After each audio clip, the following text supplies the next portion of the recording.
नमस्कार, मैं डॉक्टर उमेश कुमार। आप देख रहे हैं न्यूज बिहार एनी टाइम। हम आपको आज एक बहुत ही चिंताजनक स्थिति वाली खबर से परिचय करवाने वाले हैं। जी हां, चिंताजनक स्थिति इसलिए मैं कह रहा हूं क्योंकि पूरे देश में जब कोरोना के बाद लॉकडाउन लगा था तो बहुत सारे लोग दुख से, कष्ट से परेशान हुए थे और उसी का एक जीवंत जीता जागता उदाहरण हम सरैया के कोल्हुआ पंचायत से आपको दिखाने वाले हैं।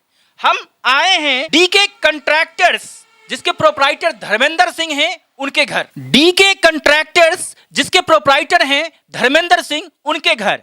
ये हमारे हाथ में बिहार सरकार के लाइसेंसिंग ऑफिसर का इनका लाइसेंस है, जो 2018 ईस्वी में बना था और 2019 में इन काम को कंप्लीट कर लेने का लाइसेंस है, कंट्रैक्टिंग लाइसेंस है।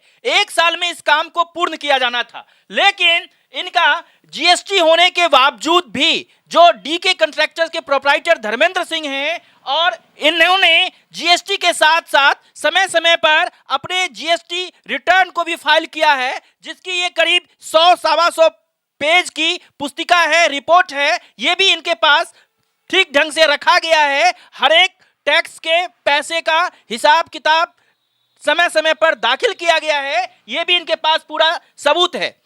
इस तरीके से व्यवस्थित काम करने के बावजूद जो हमारे धर्मेंद्र सिंह जी हैं, इनका एक कंट्रैक्शन एग्रीमेंट हुआ था। इस एग्रीमेंट की कॉपी आप यहां देख रहे हैं। दीनदयाल उपाध्याय ग्रामीण ज्योति योजना के तहत सारण छपरा से संबंधित ये कंट्रैक्ट हुआ था। एग्रीमेंट ये है, ये पूरे 30 पेज का कंट्रैक्ट है, जहां धर्मेंद्र सिंह जी का आप दस्तखत देख रहे हैं। ये 30 पेज का कंट्रैक्ट में सारे नियम शर्त दिए गए हैं। सारे नियम शर्तों के अनुसार इन्होंने खरीदारी की, एक एक बिल वाउचर को रखा गया है। ये पूरी फाइल में करीब 150 से अधिक बिल वाउचर है, जो प्रमाणित करता है कि इनके द्वारा काम किया गया है। और फिर डीके कंट्रैक्टर्स के नाम पर एग्रीमेंट के अनुसार ये बिल का एक बड़ा डिटेल्स इनके पास कई पेजों में उपलब्ध है। जो इनका भुगतान है वो बकाया है, उसका ये दावा दिखाता है। तो क्या है ये इनके भुगतान का दावा? लाखों रुपए में जिनकी भुगतान अब तक लॉकडाउन के कारण से नहीं हो पाई और ये दर दर की ठोकरें खा रहे हैं। कई बार तो इन्होंने यहाँ के जनप्रतिनिधि के माध्यम से, सांसद के माध्यम से भी अपनी दुख को इजहार करवाया, कंपनी के पास अपने दावा को पेश किया, लेकिन इनकी मांग नहीं सुनी गई और अब इनकी स्थिति बहुत ही नाजुक हो चली है। ये बहुत घबरा चुके हैं अपने जीवन के संघर्षों को लेकर। क्या है मामला, आइए पूरी विस्तार से हम आपको दिखाते हैं धर्मेंद्र सिंह जी के ही आवाजों में। जी नमस्कार, आपके न्यूज बिहार एनी टाइम को धन्यवाद। मैं डीके कंस्ट्रक्शन का प्रोप्राइटर धर्मेंद्र सिंह बोल रहा हूँ। मैं 2018 से लेके VTL और शंकरा कंपनी में काम किए थे। शुरू में हम लोग काम किए, हम लोग को पेमेंट मिलता रहा और कुछ 50% पेमेंट रोक लिया गया। उसके बाद में हम लोग 2 फीडर तैयार किए। 2 फीडर तैयार करने के बाद कंपनी ने बोला और भी 2 फीडर आप लोगों को तैयार करना है, फिर पेमेंट मिलेगा। तो हम लोग ब्याज पे पैसे उठा के, कर्ज पैसे उठा के हम लोगों ने फिर 2 फीडर को काम को पूरा किए। जी हाँ, ब्याज पर कर्ज उठा करके पैसे इन्होंने वर्क ऑर्डर के एग्रीमेंट को पूरा किया, लेकिन आगे क्या हुआ सुनते रहिए। एक माह किसी फीडर जब हम लोग पूरा कर दिए, उसके 4 दिन के बाद में लॉकडाउन लागू हो गया। फिर लॉकडाउन के बीच में हम लोग को कोई पेमेंट नहीं मिला।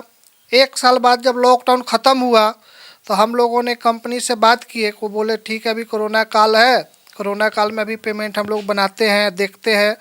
करते करते बाद में उन्होंने हमारे ऊपर बोला जी आपका 75,000 रुपये का मटेरियल ड्यूज गिर रहा है। तो हमने बोला ठीक है 75,000 रुपये काट के जो बाकी पेमेंट हमारा बनता है वो दे दीजिए।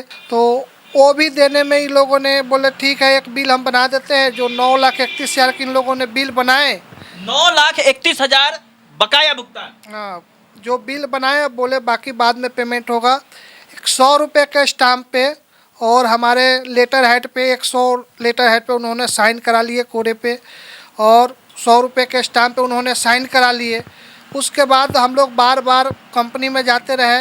यहाँ से लेके हम नवेदा सेक्टर 25 में गए, वहाँ त्रिभूषण जी हैं, उनसे भी मिले, उन्होंने भी कोई रिस्पॉन्स नहीं दिया। ठीक है जी, अब जाइए, दिवाली तक आपका पैसा मिल जाएगा। दिवाली तक थोड़ा बहुत उन्होंने पैसा दे दिया। उसके बाद भी फिर हम लोगों ने फिर दौड़ते रहे, कोई पेमेंट आज आ जाएगा जी, कल आ जाएगा, फिर थोड़ा सा दे दिए।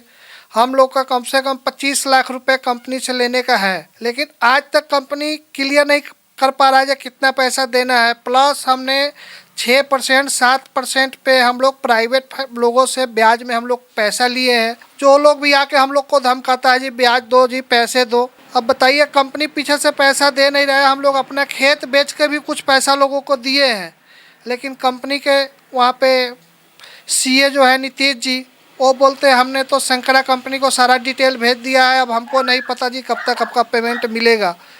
वहाँ पे आशीष सर है, वो बोलते हैं देख लो जी, आपको अब जो करना है कर लो, हम लोग क्या कर सकते हैं इसमें। यहाँ से कंपनी भी सारण से चली गई है और पेमेंट देने का कोई भी चांस नहीं बन रहा है। क्या कहा आपने? कंपनी सारण से अपना बोरिया बिस्तर समेट कर चली गई है, समेट रही है, अभी है। लॉकडाउन का ये साइड इफेक्ट कहें या फिर कहें कि कंपनी की मनमानी, सादे कागज पर दस्तखत करवा लिया गया 100 रुपए के स्टाम्प पेपर पर। जी हां, और 25 लाख से अधिक के बकाया भुगतान धर्मेंद्र सिंह जी झेल रहे हैं। कर्ज ब्याज पर उठा करके कंप्लीट किया है वर्क ऑर्डर को, एग्रीमेंट को, लेकिन इनका भुगतान आज तक नहीं हो सका है। क्या हालात हैं, आगे देखिए धर्मेंद्र सिंह जी के जुबानी। और हम लोग ब्याज पे पैसे लिए हुए हैं, ब्याज वाला रोज आके हम लोग को घर में धमकाता है, बोलता है अब हम लोग आत्महत्या कर लेंगे, फिर आप लोग कहेंगे जी आत्महत्या कर लिए। क्या धमकाता है, कैसे धमकाता है? वो लोग बोलते हैं ब्याज पे पैसे दो, नहीं तो जमीन रजिस्ट्री कर दो। जमीन रजिस्ट्री के लिए भी मजबूर कर रहे हैं लोग। अब हम लोग इतना परेशान है, हम लोग आत्महत्या कर लेंगे, अगर नहीं तो पैसे आप लोग कंपनी बीटीएल और शंकरा कंपनी से दिलवा दीजिए। यही हम लोग को आप लोगों से गुजारिश है। हम लोग बहुत परेशान हो चुके हैं, बहुत प्राइवेट फाइनेंस वाले से हम लोग पैसे लिए हैं जो 4 गुना 6 गुना बढ़ चुका है। हर महीने हम लोग ब्याज चुकाते हैं, फिर भी हम लोग से उसमें का कर्जा नहीं सध पा रहा है। तो पूरी तरह परेशान हैं, कर्ज के ब्याज को चुका नहीं पा रहे हैं धर्मेंद्र जी, और किस प्रकार से कंपनी के द्वारा बकाया भुगतान का नहीं किया जा रहा है भुगतान। हम देखते हैं आगे कहां कहां आपने गुजारिश की, कहां कहां आपने इसके लिए गुहार लगाई। अब तक हम मुजफ्फरपुर बीना देवी के घर पे गए थे, वहाँ पे भूषण जी फ़ोन किए, वहाँ के सीए को और अकाउंटेंट को, तो उन लोगों ने थोड़ा बहुत काम किया। उसके बाद भी कितने जगह हम लोग फ़ोन करवाए।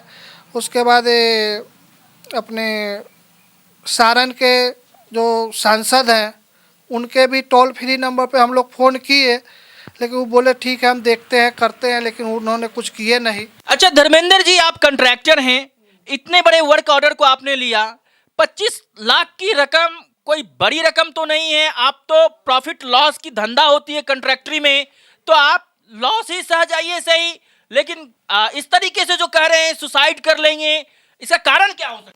कारण ये हो सकता है क्योंकि हम लोग तो जो पैसा था वहाँ पे लगा दिए, वहाँ पे हम लोग को घाटा लग गया, दोबारा कंक्रीटिंग कराना पड़ गया, और वहाँ पैसे पेमेंट टाइम से मिले नहीं।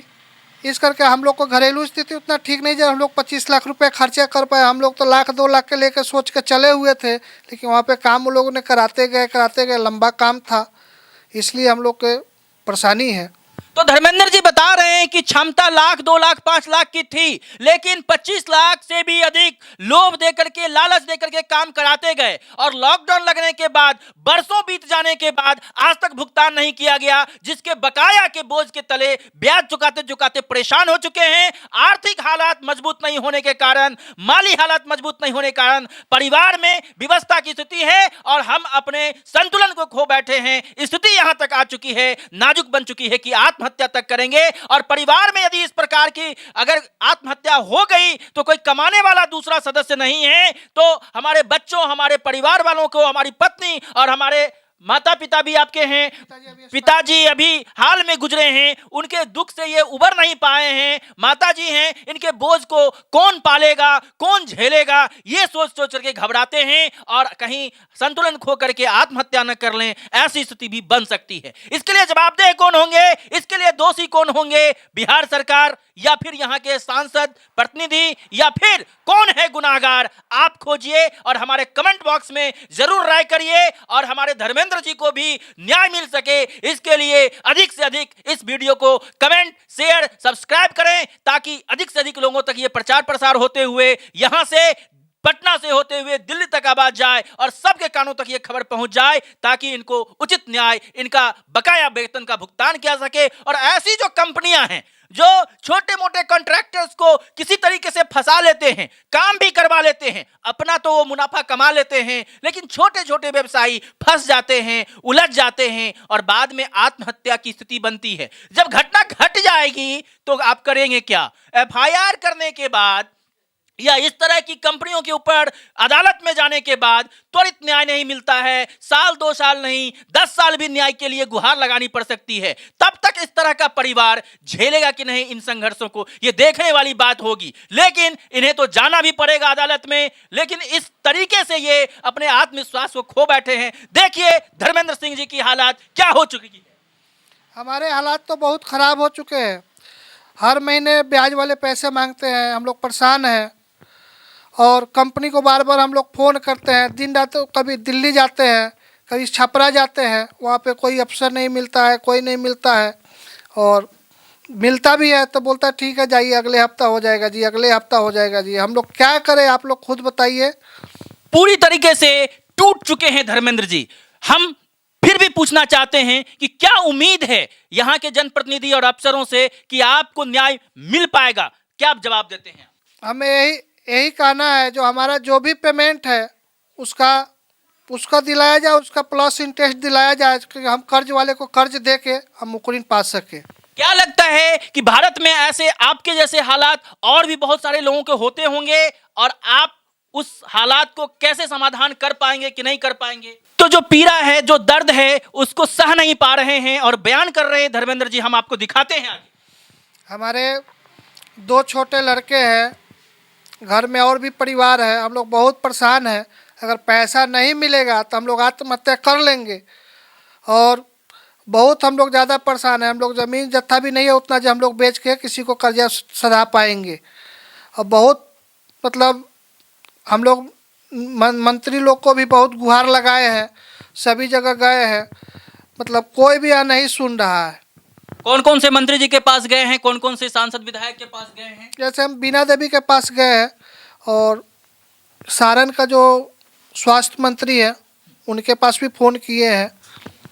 सारण के स्वास्थ्य मंत्री कहें तो आपका डिप्टी सीएम तेजस्वी प्रसाद यादव जी के विषय में बोल रहे हैं या मंगल पांडे जी के विषय में बोल रहे हैं? नहीं, मंगल पांडे जी के विषय। ओ, पूर्व स्वास्थ्य मंत्री मंगल पांडे जी के विषय में बोल रहे हैं। वहां भी आपने गुहार लगाया लेकिन किन्हीं ने एक नहीं सुना। तो आखिर क्यों हो रहे हैं आत्महत्या, क्यों पड़ रहे हैं जनता परेशानी में, किसी को समझ में नहीं आ रही है। समय रहते अगर चेता नहीं गया तो धर्मेंद्र सिंह जैसे हट्ठा कट्ठा और स्वस्थ व्यक्ति भी आपा खो बैठेंगे, आत्मविश्वास खो बैठेंगे और इस तरह के स्वस्थ व्यक्ति भी आत्महत्या के लिए मजबूर होंगे। इसके लिए कौन दोषी होंगे, कौन जवाबदेह होगा, उत्तरदायी कैसे होंगे कौन लोग, ये भी समझने की जरूरत है और समाज को चिंतन करने की जरूरत है।